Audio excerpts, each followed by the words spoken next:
continuing. He just has to kind of hit a minimum number of the day, which he's been doing great at. That minimum number is 160 mLs, right?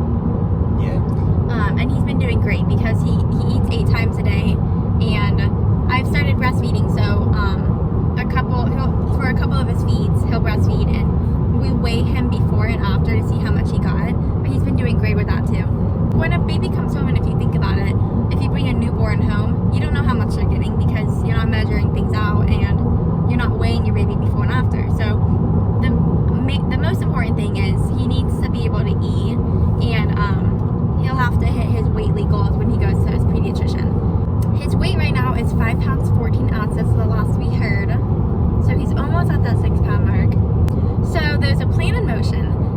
This weekend, today's his first day on 0.1 oxygen. He was on 2 yesterday. 0.2. 0.2, yeah. And so this weekend, they're going to trial him on room air for 48 hours.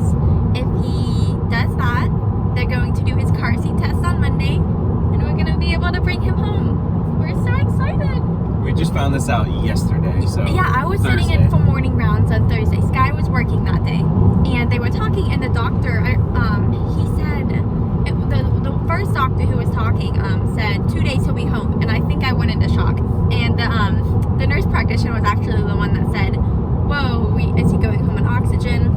Because the doctor, I feel like he's ready. He wants to make things happen, but the nurse practitioner is just kind of like The reasonable. She told me she wants to like dot all her I's and cross all her T's, like make sure everything's perfect like for him to be able to go home. And I agree with that because I want to make sure he's ready to go home. But he's been doing absolutely amazing. He hasn't been desatting. He hasn't dinged at all, really. Only when he moves, but that's normal. Like if a baby holds his breath when they bear down, that's normal. But we only see that because he's on the monitors. He's always bringing himself, right back to where he needs to be.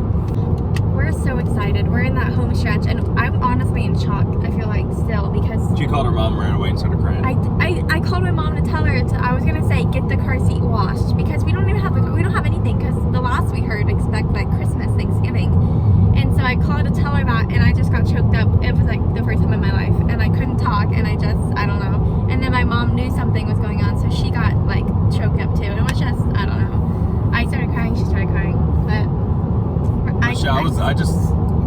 so when Hannah called me, I had just got done with the morning meeting, Yeah. and she was like, can you call me, can you talk? And I was like, I was so excited, I had to tell him. and so she told me on the way for me to do something else at work, Yeah. and it was very exciting. It was. I feel like I'm still in shock. Like, I'm just so excited. But we are so not ready, but we'll get ready. No, yeah, so that's what we're doing today. We're going to my house.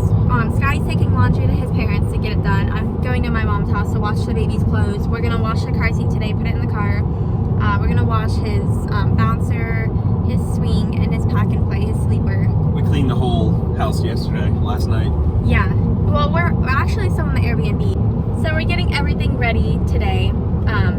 We usually go on Sundays, but I feel like the earliest he can be out is Monday if he goes the 48-hour test and passes his car seat It's test. very unlikely though. It's not very Monday. It's like best case scenario is Monday, but he's probably like realistically gonna be there until Tuesday or Wednesday. But I think they're just kind of preparing us. Like today on the morning call when they called to update me what's going on.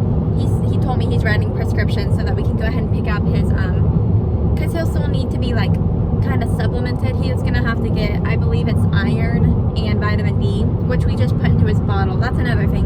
He's gonna have to do 50% bottle, 50% breastfeeding if that's what the plan is, because we have to fortify his bottles and put in those vitamins. So we're gonna pick up that tomorrow after we get the prescription.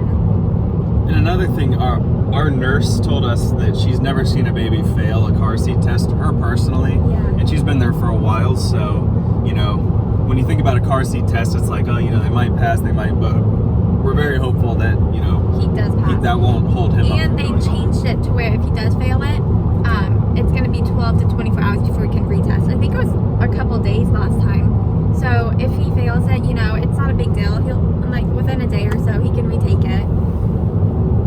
But I'm still so excited. I just can't get over it. So if you guys haven't subscribed and hit the notification bell, we're going to go live probably during the car seat test on YouTube, Yeah. but also when he goes home. So you don't want to miss that. Once again, thank you guys for supporting Hannah and I, Yes. watching our videos, commenting all your stories, liking the videos, everything. It's just kind of been a whirlwind for us, having a baby in the NICU and trying to share with you guys. But Yeah. just thank you guys, from the bottom of Hannah and I's hearts, and we can't wait to take our vlog outside the hospital and kind of show our day-to-day life, fitness stuff, baby stuff. We'll have everything. So thank you guys, and we'll see you tomorrow.